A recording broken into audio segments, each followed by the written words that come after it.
Hello and welcome to Morning Mindset. My name is Michelle Dale, coming to you from Virtual CoWorking Space, where we help virtual assistants to level up in their business, lifestyle, and mindset. We are talking this week about how to manifest anything, and I shared a story yesterday, which we're kind of unpacking this week, about how I wrote down in a small notebook on the 27th of October a bouquet of flowers. I then received a bouquet of flowers on the 2nd of November without telling anyone or doing anything else other than working with myself. So what happened after I wrote down the bouquet of flowers, and as I said yesterday, just write down anything that you think you would really love but are completely detached from. Like, it's not going to ruin your life if you don't get it. So I just decided on the 27th of October, I would love to receive a bouquet of flowers or a bunch of flowers. And then what I did immediately after I wrote it down, I drew this little picture, which I showed you yesterday. I don't think I have the book with me, but I drew this little picture of this little bunch of flowers, and it said bouquet of flowers, and I put the date on it. And then I immediately just closed my eyes, and this is the second part of it. You close your eyes and you go directly to the end result. You go to the end. You go to the outcome. And I talked to you yesterday a little bit about how often we don't quite get this when we think we want something, and then we focus on all the different ways or the hows to get it, and then we kind of hone in on one of those, which is actually stalling the manifestation, because the universe has to deliver and provide exactly what you have asked for. So by putting all these conditions on it, like trying to control it from your human self, your human mind, because basically what it is creation comes from the right side of the brain, which is a creative mind, and we have our human mind, our logical mind, which is the left side of the brain. So what you're trying to do is create something that comes from the right side of the brain and the imagination and the higher version of you. So you when we do it on the right side of the brain, we're creating it from the top down. Whereas if we're doing it from the left side of the brain, we're creating it from the bottom up, which is a real uphill climb. It's not that descent down. So you imagine you've got this mountain, right? And you can either work from the top down, where it's easy because you're already at the top, you're starting from the top, and down is a smooth kind of, like, oh, this is easy, like it's walking downhill. It feels very good. But if you're from the other side and you're trying to do it from the bottom, you're going to face challenges. You're going to struggle. You're going to strive. And this is what this second part is so important about, that you don't do the result or visualize the result from the left side of the brain, which is the uphill climb. You have to go directly to the top. So you do that by only thinking about the end result, not the how you could potentially get it. So I used the analogy yesterday of, if you wanted a dream home, and you thought to yourself, oh, well, the only way I could get that dream home is if I had the money, so therefore I have to manifest the money. That is the wrong way to go about it. You cannot think to yourself, oh, I have to manifest the money, and then you say to yourself, well, I don't have a job, I don't work, I don't do this, there's no way I'd get that money, or my job doesn't pay well enough, I'd have to win the lottery. Okay, so now the universe is like, oh my God, all these conditions. She has to have the money, she has to win the lottery, or he has to win the lottery. And it just makes, you see how putting all those conditions just makes everything that uphill climb, that uphill struggle to get to where you want to be. And during that time, you are also going to come into resistance with having that amount of money, making that amount of money, all the hows, all the things, looking outside, wondering, that type of thing. Whereas if you do it from the top down, it's so easy, because all you do, and all I did with the case of the flowers, and play with this and try it, it's so much fun, is I just imagined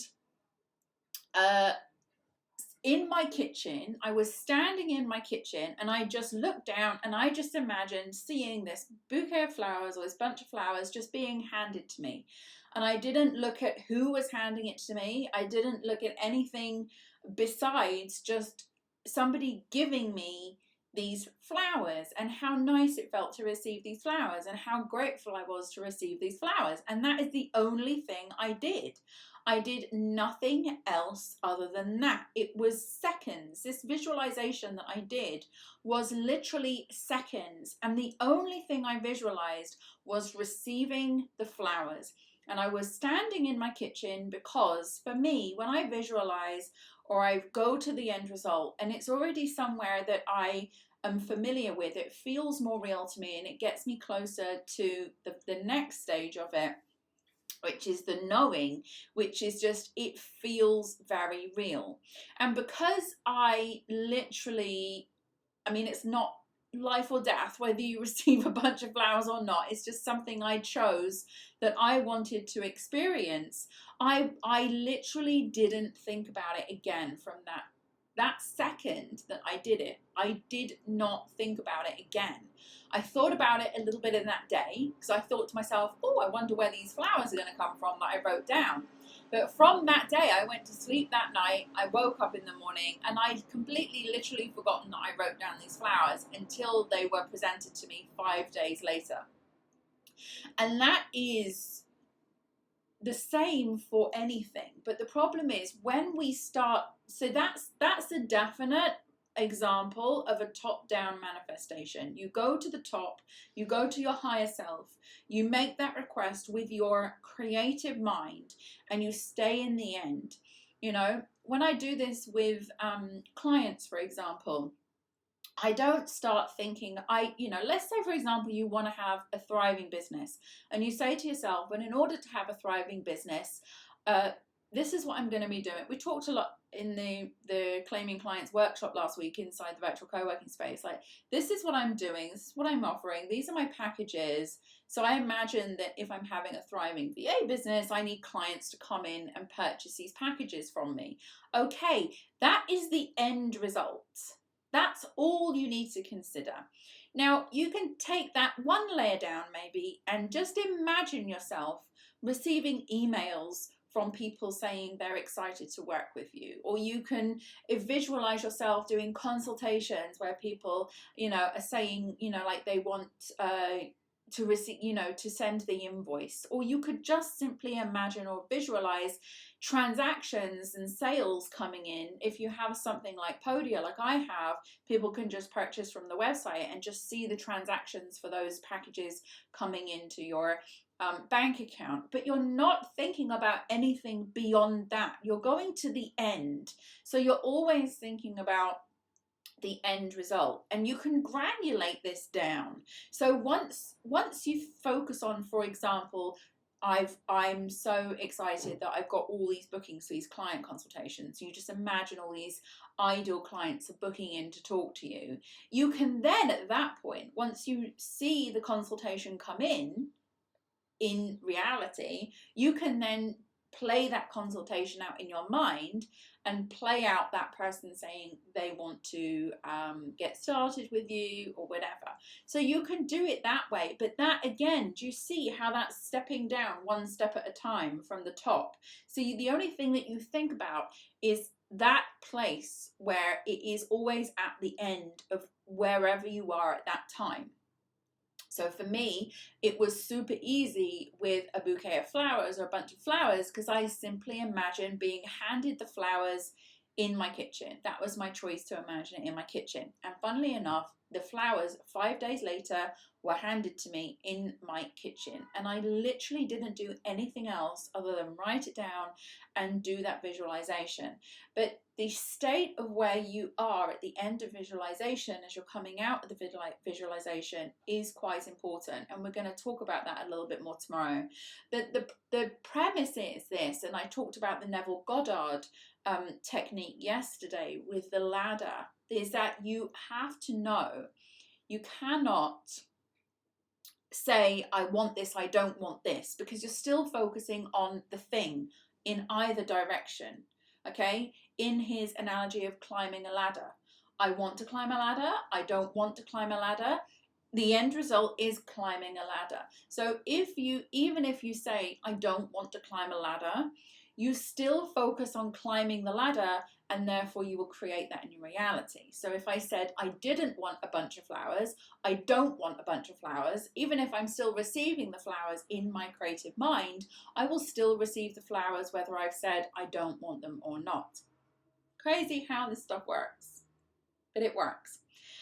And you really have to, like, the reason I'm suggesting like doing this in small incremental fun things is so you can really start to learn and understand how everything on the outside of you is a creation of you. Whether you say you want it or you don't want it, you like it or you don't like it, everything is a creation. You just have to think of it like my example with the bouquet of flowers.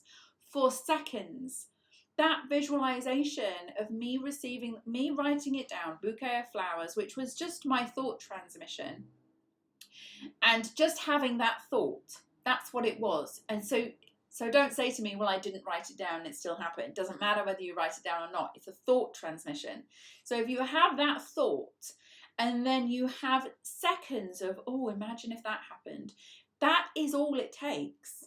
That is all it takes, unless you change and choose a different circumstance. So if I leave it at that and I don't consider it again, then it's going to happen. It has to happen. And that literally took 5 days. So when we put this idea of time on things, like it's, oh, this is a big thing, it's going to take time. This is a small thing, it's not going to take much time. That is us putting that belief in place. And we might do it on a conscious level, and we might do it on a subconscious level where we don't realize we're doing it, but we're still having on a subconscious level that thought. We are simply ignoring the thoughts and the things that are very ingrained very deeply in us, in our subconscious. We are simply on autopilot ignoring them, not even knowing they're there. And it's like a program working in the background.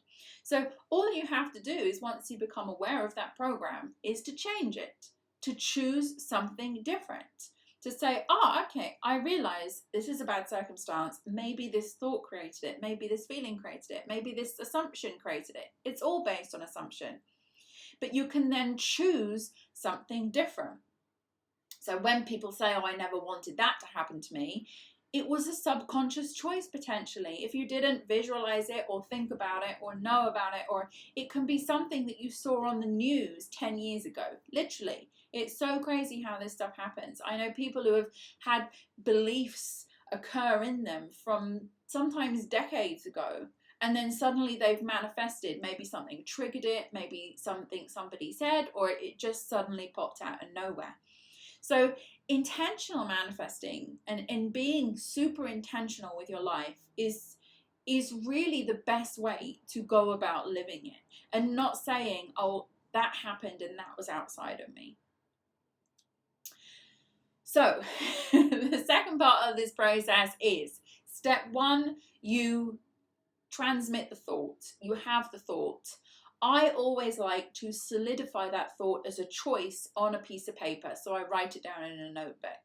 So once I've solidified that choice on a piece of paper, I will then go within and start from the top down and visualize the end result, even if it's just for a few seconds.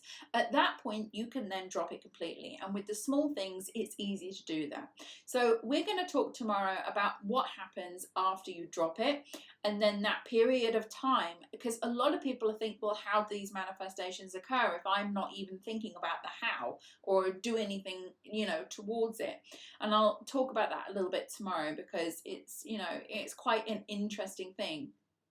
Thought transmission is quite an interesting thing.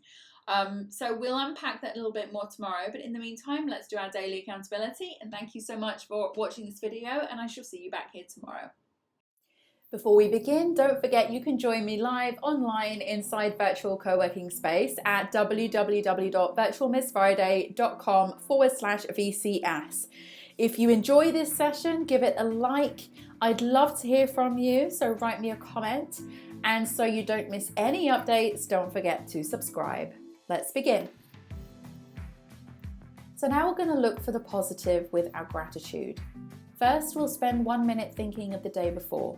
Thinking of all the things that happened, reflecting on work, interactions, relationships, memorable moments, and more. Now you'll write one thing down minimum that you're grateful for. You can, of course, write down more. Something good, something that went right, a small moment or a big win. The more you search for things to be grateful for, the more you will experience things to be grateful for.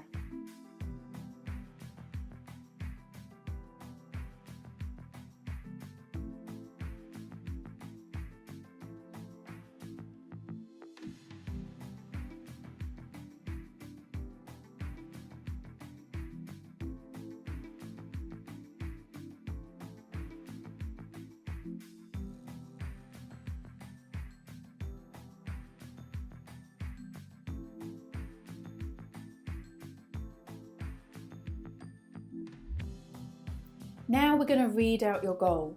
Make sure your goal is written down in a journal or somewhere you can easily access it.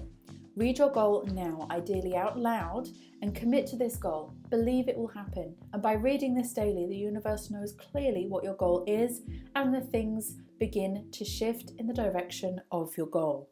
Follow your instincts when this happens by taking action.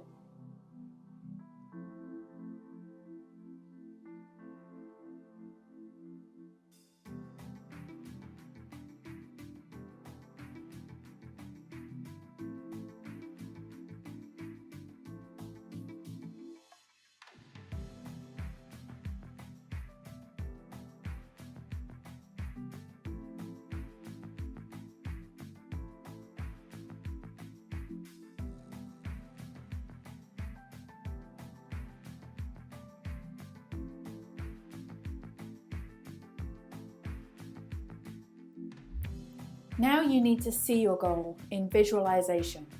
Spend this minute thinking about the goal in your mind. See yourself taking steps towards the goal, or even better still, see yourself having already achieved the goal. Close your eyes and go there. Step into the feeling, step into the place, step into the accomplishment.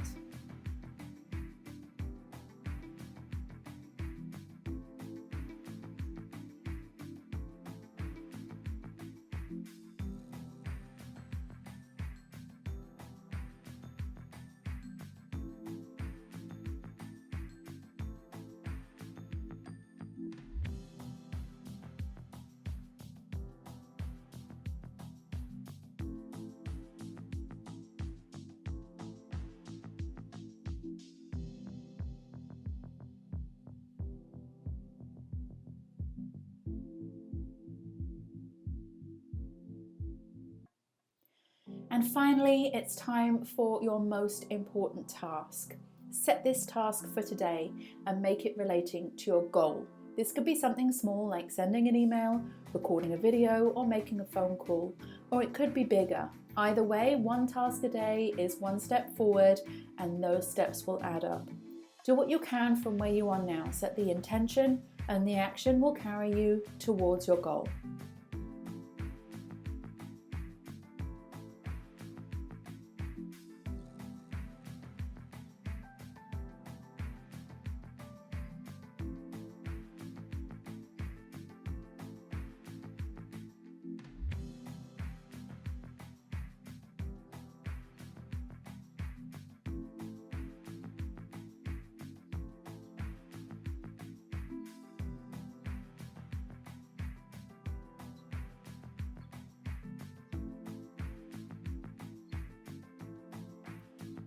Well done you for completing your daily co-create session. Have a fantastic day ahead, and I'll see you next time.